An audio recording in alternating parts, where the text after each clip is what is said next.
ഉക്രൈനുമായുള്ള യുദ്ധത്തിന്റെ മൂന്നാം വാർഷിക ദിനത്തിൽ ഉക്രൈനെതിരെ കനത്ത ഡ്രോൺ ആക്രമണം അഴിച്ചുവിട്ടിരിക്കുകയാണ് റഷ്യ. ഖാർക്കീവ്, പൊൾത്താവ, സൂമി, കീവ്, ചെർണീവ് തുടങ്ങിയ പ്രധാനപ്പെട്ട ഇടങ്ങൾ ഉൾപ്പെടെ 13 സ്ഥലത്താണ് റഷ്യ ഒറ്റ ദിവസം ഒരേ സമയം മാരകമായ വിധത്തിൽ ഡ്രോൺ ആക്രമണം നടത്തിയത്. ഉക്രൈനെതിരെ റഷ്യ ഇതേവരെ നടത്തിയ വെച്ച് ഏറ്റവും വലിയ ഡ്രോൺ ആക്രമണമാണ് നടന്നതെന്നാണ് റിപ്പോർട്ടുകൾ പറയുന്നത്. 267 ഡ്രോണുകളാണ് ഈ പ്രദേശങ്ങളിലേക്ക് പറന്നു വന്നത്. ഇതിൽ 138 എണ്ണത്തിന് വെടിവെച്ചിട്ടതായി ഉക്രൈൻ വ്യോമസേന അവകാശപ്പെടുന്നുണ്ട്. ഇതിനോടൊപ്പം 3 ബാലിസ്റ്റിക് മിസൈൽ ആക്രമണവും റഷ്യ നടത്തിയെന്നും ഉക്രൈൻ വ്യോമസേന വക്താവ് യൂറി ഇഗ്നാത്ത് പറയുന്നു. ഉക്രൈന്റെ തലസ്ഥാനമായ കീവിൽ ഉൾപ്പെടെ കനത്ത നാശമാണ് റഷ്യൻ ആക്രമണത്തിൽ ഉണ്ടായതെന്നാണ് പുറത്തുവരുന്ന വിവരങ്ങൾ. ഉക്രൈൻ വ്യോമ പ്രതിരോധത്തെ തകർക്കാൻ മിക്ക ദിവസങ്ങളിലും രാത്രിയിൽ റഷ്യ ഡ്രോൺ ആക്രമണം നടത്താറുണ്ട്. ഇത് തടയാൻ റഷ്യയുടെ വിതരണ ശൃംഖല ലക്ഷ്യമാക്കിയാണ് ഉക്രൈൻ ആക്രമണം നടത്തുന്നത്. ഇന്നലത്തെ പുതിയ ആക്രമണത്തിൽ എത്രമാത്രം നാശമുണ്ടായെന്ന് ഇതുവരെയും വ്യക്തമായിട്ടില്ല. നിലവിൽ 3 സാധാരണക്കാർ കൊല്ലപ്പെട്ടുവെന്നാണ് അന്താരാഷ്ട്ര മാധ്യമങ്ങളിൽ റിപ്പോർട്ട് വന്നിരിക്കുന്നത്. കഴിഞ്ഞ ഒരാഴ്ചക്കിടെ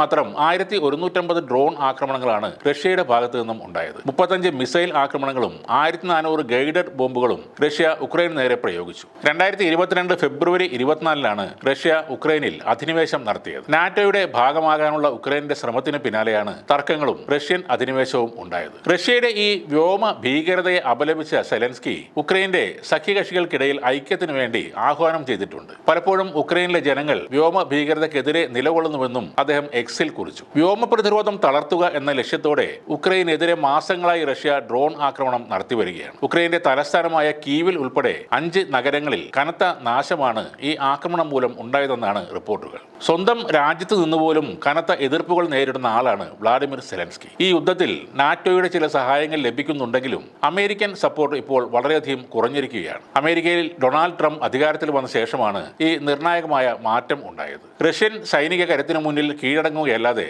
മറ്റു മാർഗങ്ങളില്ലാത്ത അവസ്ഥയിലാണ് ഇപ്പോൾ സെലൻസ്കിയും ഉക്രൈനും.